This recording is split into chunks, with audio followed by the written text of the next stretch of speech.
छत्रपती शिवाजी महाराज की जय, छत्रपती संभाजी महाराज की जय।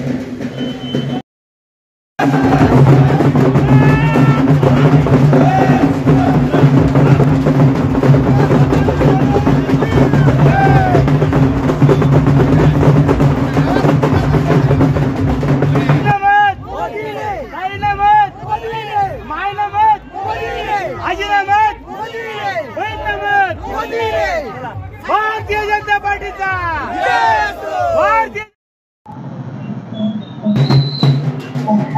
नमस्कार, मी भारतीय जनता पार्टी मालेगाव जिल्ह्याचा जिल्हा सरचिटणीस तथा महामंत्री।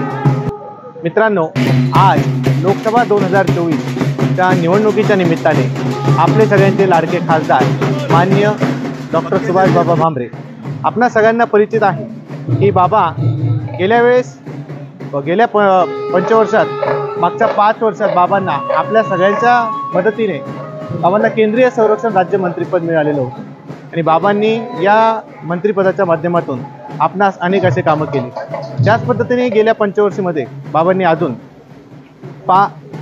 गेल्या 5 वर्षात आपल्या दाभाडी गावासाठी सुद्धा अनेक वेगवेगळी कामं केलेली आहेत। मग त्याच्यात रस्ते असतील, काँक्रिटीकरण असेल, नंतर विविध शेड दिलेले असतील आणि एक मोठं काम बाबांचं आपल्याला मिळालेलं म्हणजे बाबांनी आपल्याला रोकडोबाच्या बाजूला जे स्टेडियम आहे हे रुर्बन योजनेमधून जवळजवळ 3.5 कोटी रुपये आपल्याला तिथे मंजूर करून देण्यात बाबांनी आपल्याला मदत केलेली होती। दुसरी गोष्ट, बाबांच्या माध्यमातून अनेक आपल्या गावकऱ्यांचे, आपल्या पंचक्रोशीतले बाबांना अर्ध्या रात्री कोणी फोन केला तर बाबा तो लगेच तात्काळ उचलतात आणि त्याचा प्रश्न मार्गी लावतात आणि म्हणून बाबांना 3ऱ्यांदा लोकसभेची आपल्याला उमेदवारी मिळालेली आहे। त्या निमित्ताने आज बाबांनी दाभाडी गावामध्ये एक प्रचार रॅली पार पाडली। ज्या प्रचार रॅली चालूच आहेत वेगवेगळ्या गावांमध्ये, आज त्याच्यात आपल्या दाभाडीचा नंबर लागलेला होता आणि बाबांनी ज्यावेळेस दाभाडीमध्ये आले, लोकांनी फटाक्यांची आतिषबाजी करून जोरदार उत्साहात अगदी दिमाखात प्रचार रॅलीमध्ये स्वागत केलं, सहभाग घेतला आणि प्रचंड असे लोक उत्स्फूर्त प्रतिसाद घेऊन लोक घोषणा देत या रॅलीमध्ये सहभागी झालेले होते।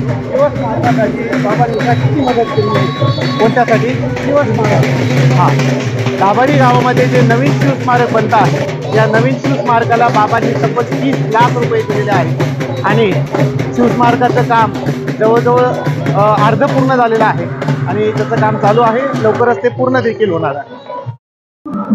तुम्ही दाभाडी परिसरात आज प्रचार फेरी काढली तर वातावरण पाहता तुम्हाला काय निदर्शनास आलं आणि काय वाटतं? 2024च्या लोकसभा निवडणुकीच्या आज आदरणीय केंद्रीय रक्षा राज्यमंत्री खासदार सुभाष बाबा भामरे यांचा प्रचार दाभाडी येथे झाला असता असे लक्षात आले की उत्स्फूर्तपणे आपण बघितलंच असेल, आपण सर्वे आमच्या बरोबर होतात, आपण बघितलं असेल की महिला वर्ग मोठ्या प्रमाणात मोदीजींना परत एकदा पंतप्रधान करण्यासाठी उत्सुक आहेत आणि उत्स्फूर्तपणे त्यांनी आदरणीय बाबासाहेबांना काही ठिकाणी ऑक्शन केलं, काही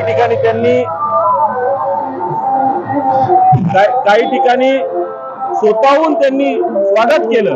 म्हणजे मोदीजींचं जे महिला सक्षमीकरणचं धोरण आहे त्याला कुठेतरी स्वरूप प्राप्त झालेलं आहे आणि ते जनतेने मान्य केलंय। प्रचंड उत्साह आहे मतदारांमध्ये। आता याच्यात तीळ मात्र शंका नाही राहिलेली की परत एकदा विजय हॅट्रिक आदरणीय डॉक्टर सुभाष बाबासाहेब भामरे साहेब मारणार आणि परत एकदा या देशाच्या पंतप्रधानपदी आदरणीय मोदी साहेब हे 3ऱ्यांदा विराजमान होणार।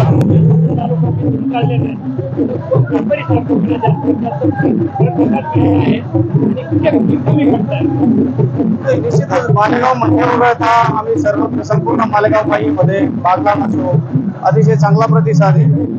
जसं मोदीजींनी नारा दिलेला अबकी बार 400 पार, तसंच आमचं या दोन्ही लोकसभेमध्ये आपण निश्चितच 3.5 लाखांच्या वरती मताधिक्याने निवडून येते। कारण मालमत्ता परिसरामध्ये आम्ही जवळपास गावागावात घराघरात लोकांवर स्वयंस्फूर्ती आणि मोदीजींच्या नावाने सुभाषबाबू भामरेंच्या नावाने घोषणा देते लोकांनी अतिशय चांगला जल्लोष पण केला, आपल्याला बघायला मिळालेलं। आणि आज या परिसरामध्ये पहिल्यांदा आम्हाला बघायला मिळालं की लोकांच्या मनामध्ये डॉक्टर सुभाष भामरेंबद्दल आणि मोदीजींबद्दल प्रचंड प्रेम आहे. निश्चितच 4 जूनला आपल्याला दिसेल की डॉक्टर सुभाष भामरे 3.5 लाखाच्या वरती मताधिक्याने निवडून येतील आणि केंद्रामध्ये 4